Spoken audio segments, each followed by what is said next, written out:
بسم اللہ الرحمن الرحیم۔ آج ہمارا P M S paper 1 social work lecture 6 ہے، سوشل انسٹیٹیوشن۔ یہ ایکچولی تھوڑا سا لینتھی لیکچر ہے، اس لیے ہم نے پارٹس میں ڈیوائڈ کیا ہے اس کو، part 1 and part 2۔ Social institutions کیا ہیں؟ کوئی بھی سوسائٹی افراد اور گروپس کے جو مجموعہ ہے اس سے تشکیل پاتی ہے۔ افراد ملتے ہیں تو وہ کمیونٹی بنتی ہے یا پھر سوسائٹی بنتی ہے، اور ممبرس کو اپنی ضروریات کی تسکین کے لیے اور سوسائٹی کے نظام کو چلانے کے لیے کسی نہ کسی طرح کی ہیلپ کی ضرورت ہوتی ہے۔ وہ اگر ہم برتھ سے دیکھیں، انسان کی برتھ سے لے کے اس کی ڈیتھ تک، ہر ایک زندگی کے مرحلے میں کسی نہ کسی ادارے کا کردار ہوتا ہے۔ سوشل انسٹیٹیوشنز یا پھر جو معاشرتی ادارے ہوتے ہیں، جو سماجی ادارے ہوتے ہیں، وہ معاشرتی زندگی کی تشکیل کرتے ہیں۔ اب یہ ادارہ یا پھر انسٹیٹیوشن جو ہے، یہ کوئی محض ایک خیال یا تصور نہیں ہے، بلکہ ایک پراپر اسکیلیٹن ہے جس کے ذریعے کسی بھی خیال یا کسی بھی تھاٹ کو ہم پریکٹیکلی ہوتا ہوا دیکھتے ہیں، پریکٹیکل شکل اختیار کرتا ہے اور ہماری سوسائٹی کی جو ضروریات ہیں وہ پوری کر رہا ہوتا ہے۔ اب اس کی جو سوشیولوجسٹ نے ہمیں ڈیفینیشنز بتائی ہیں وہ دیکھ لیتے ہیں۔ وڈ وارڈ اور میکسویل یہ کہتے ہیں کہ an institution is a set of folkways and moves into a unit which serves a number of social functions۔ یعنی جو سوشل انسٹیٹیوشن ہے وہ ایک فوک ویز اور کسٹمز، ٹریڈیشنز اور مورز، ان کا ایک ایسا سیٹ ہے، ایسی آرگنائزیشنز ہے جو کہ ڈفرینٹ جو سوشل فنکشنز ہیں اس کے لیے انسان کو یا سوسائٹی کو سرو کر رہا ہوتا ہے۔ فار ایگزامپل ایجوکیشن انسٹیٹیوشنز ہیں، وہ سرو کر رہے ہوتے ہیں ان دی فیلڈ آف ایجوکیشن، وہ لوگوں کو معاشرے کی تعلیم و تربیت کے لیے کوشاں ہوتے ہیں۔ اب ہارٹن کیا کہتے ہیں؟ یہ کہتے ہیں کہ an institution is an organized system of social relationships which embodies certain common values and procedures and meets certain basic needs of society۔ یہ بھی سیم اسی طرح ہی کہ جو سوشل انسٹیٹیوشن ہے وہ ایک آرگنائز سسٹم ہے سوشل ریلیشن شپ کا۔ اب سوشل ریلیشن شپ دیکھیں، انسان جس معاشرے میں رہتا ہے تو اس کو وہ ایک دوسرے پہ ڈیپینڈنٹ ہیں، کوئی بھی انسان انڈیویجولی سروائیو نہیں کر سکتا۔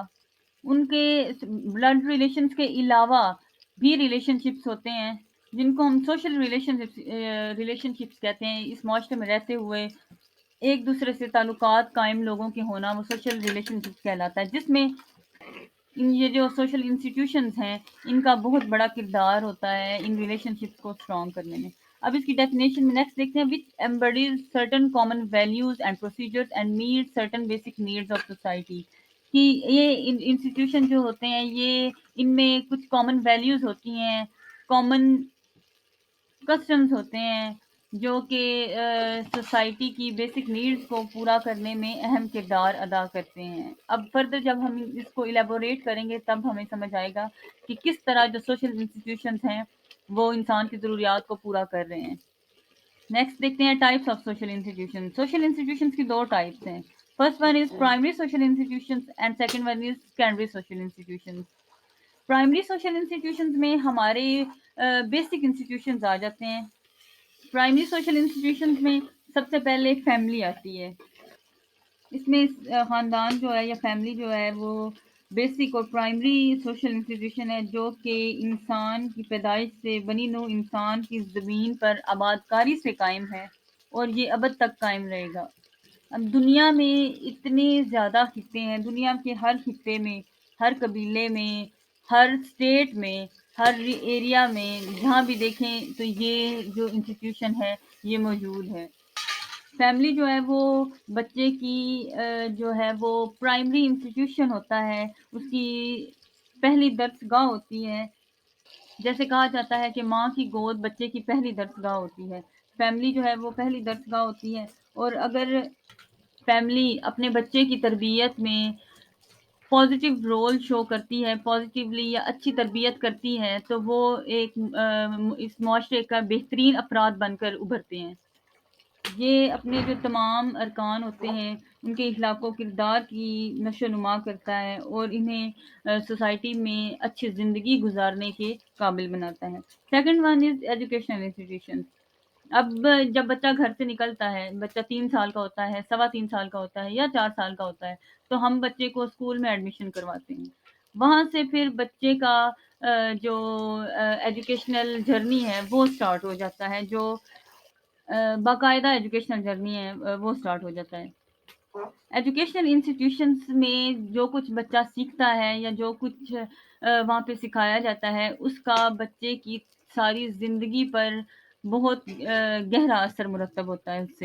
ایجوکیشن سے ایکچولی مراد یہ ہے کہ کسی بھی ممبر کو، معاشرے کے کسی بھی فرد کو اس کے جو فطری رجحان ہوتے ہیں، اس کے جو انٹرسٹ ہوتے ہیں، اس کی جو کیپیبلٹیز ہوتی ہیں، اس کے مطابق اس کی اس طرح تربیت کرنا کہ وہ اپنی معاشرتی ماحول سے اس کی مطابقت پیدا ہو اور مختلف سکلز کے تھرو اس کی جو پرسنالٹی ہے اس کی ڈیولپمنٹ ہو اور وہ ان فیوچر اپنی رسپانسبلٹیز اٹھانے کے قابل ہو جائے۔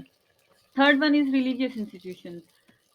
جو مختلف ریلیجن ہے اس دنیا میں، جتنے بھی ریلیجن پائے جاتے ہیں، جتنے بھی عقائد پائے جاتے ہیں، ان سے تعلق رکھنے والے جو افراد ہیں وہ اپنے اپنے مذہبی ادارے یا پھر اپنے اپنے ریلیجیس انسٹیٹیوشن جو ہیں وہ قائم کرتے ہیں، جو ان کے ریلیجن کی پریچنگ کرتے ہیں، تبلیغ کرتے ہیں۔ مذہب کا انسانی زندگی میں بہت اہم کردار ہوتا ہے۔ انسان اس دنیا میں صرف اپنی فزیکل اور ایموشنل نیڈز پوری کرنے کے لیے کوشش نہیں کر رہا ہوتا، بلکہ اپنی جو اس کی اسپرچول نیڈز ہیں، جو اسپرچول سیٹسفیکشن ہے، اس سے مافوق الفطرت اور اندیکھی جو طاقت ہے اس کے ساتھ اس کو وابستہ کرتی ہے۔ انسان کی یہی جو وابستگی ہوتی ہے اس سے کسی بھی مذہب کا فالوور بناتی ہے۔ ہر انسان اپنی عقل، اپنی علمی بصیرت اور اپنی جو اس کا فیملی بیک گراؤنڈ ہوتا ہے اس کی بیس پہ کسی بھی جو ریلیجیس انسٹیٹیوشن ہے اس کا حصہ بنتا ہے۔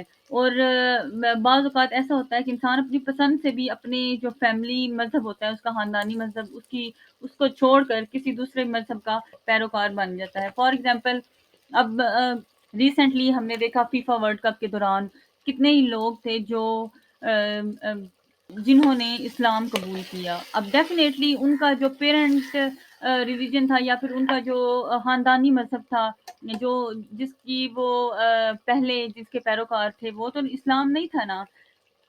اسلام کس طرح ان کو سمجھ آیا یا پھر اس میں ہمارے جو ریلیجیس انسٹیٹیوشنز ہیں اس کا بہت بڑا کردار ہے۔ اب دیکھیں قطر نے کس طرح اتنا آرگنائزڈ انہوں نے یہ ورلڈ کپ کروایا ہے اور دنیا بھر سے انہوں نے عالم جو ہیں، عالم دین اور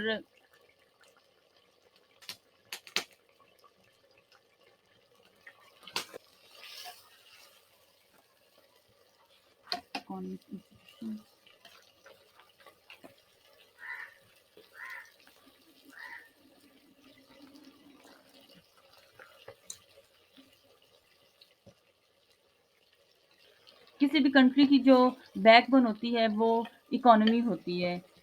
کوئی بھی کنٹری اکانومیکلی جتنا اسٹرانگ ہوگا وہ اتنا ہی اسٹیبل ہوگا اور انٹرنیشنلی بھی اس کو اتنی ہی زیادہ امپورٹنس دی جائے گی۔ اور اکانومک انسٹیٹیوشنز کا یہ رول ہوتا ہے کہ وہ ایسی پالیسیز بنائیں جس سے کنٹری کی جو اکانومی ہے وہ ابھرے، کنٹری اکانومیکلی جو ہے وہ strong who. Fifth one is political institution. Political institution سے مراد ایسے قواعد و ضوابط یا پھر رولز اینڈ ریگولیشنز کا ایسا مجموعہ ہے جو معاشرے میں امن کے قیام کے لیے کوشاں رہتے ہیں اور معاشرے کے جو افراد ہوتے ہیں ان کو مختلف لاز کے ذریعے کنٹرول کرتے ہیں۔ اسٹیٹ اور جو گورنمنٹ ہوتی ہے، یعنی پولیٹیکل انسٹیٹیوشنز اور گورنمنٹ جو ہوتی ہیں، یہ ایک ایسے اہم ادارے ہیں، اہم سوشل انسٹیٹیوشنز ہیں جو کہ دنیا کے تمام خطوں میں پائے جاتے ہیں۔ ہر اسٹیٹ جو ہے وہ اپنے لوگوں کے رائٹس کو سیف گارڈ کرتی ہے اور جو حکومتی مشینری ہے اس کے ذریعے عوام کی فلاح و بہبود کی پالیسیز بناتی ہے۔ ہر اسٹیٹ میں جو type of democracy type of government ہے وہ ڈفرینٹ ہوتی ہے۔ فار ایگزامپل کہیں ڈیموکریسی ہے تو کہیں ڈکٹیٹرشپ ہوتی ہے تو کہیں مونارکی ہوتی ہے، یہ ڈفرینٹ ہوتی ہیں، لیکن ان کا آبجیکٹو جو ہوتا ہے وہ ایک ہی ہوتا ہے، وہ ہوتا ہے اپنے ریاست کی اور اپنے جو افراد ہیں ان کی development. Next is secondary social institutions, اس میں میڈیا آ جاتے ہیں، این جی اوز ہیں جو ہماری ویلفیئر کا کام کر رہی ہوتی ہیں وہ ہیں، سوشل گروپس آتے ہیں جس میں یونین آتی ہے، مختلف جو یونیورسٹیز میں یونینز بنی ہوتی ہیں، گورنمنٹ کالجز میں یونینز بنی ہوتی ہیں، اس میں وہ آتی ہیں۔ اس کے علاوہ جو ہماری ویلفیئر سوسائٹیز ہیں وہ ہیں۔ پیپر میں جب بھی سوشل انسٹیٹیوشنز پہ کویشچن آئے گا تو ہم نے پرائمری سوشل انسٹیٹیوشنز ہی لکھنے ہوتے ہیں۔ اب وہ سب کا اکٹھا پوچھ سکتا ہے کہ سوشل انسٹیٹیوشنز پہ نوٹ لکھیں یا جس طرح بھی کویشچن آئے گا۔ اس کے علاوہ وہ سیپریٹ بھی پوچھ سکتا ہے کہ فیملی کے بارے میں یا ایجوکیشنل انسٹیٹیوشن یا ریلیجیس یا اکنامک یا پھر پولیٹیکل، کوئی بھی ان میں سے پوچھ سکتا ہے، تو ہم نے ان پہ نوٹ لکھنا ہوتا ہے یا اکارڈنگ ٹو کویشچن جو کویشچن ہے وہ اٹیمپٹ کرنا ہوتا ہے۔ انشاءاللہ اس کی ڈیٹیل لیکچر 7 میں اس کی جو فردر ڈیٹیل ہے 7th لیکچر میں کور کریں گے، ان سارے جو پرائمری انسٹیٹیوشنز ہیں ان کو الیبوریٹ کریں گے۔ Thank you.